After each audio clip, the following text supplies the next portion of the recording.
Welcome to McPlum, simple solutions served daily. In this video, I will explain how to fix a broken zipper on a bag.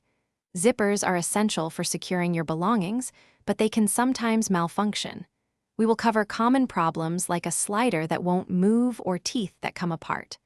Understanding the issue is the first step to a successful repair, saving you time and money.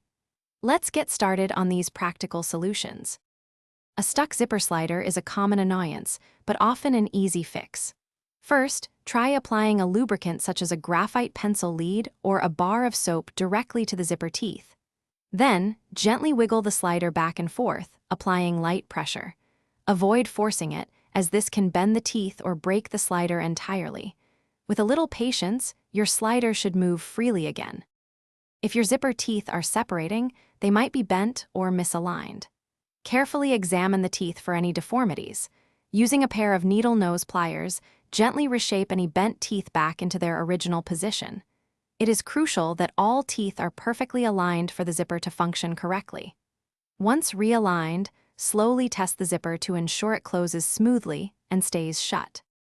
Sometimes, the slider itself is the problem and needs replacement.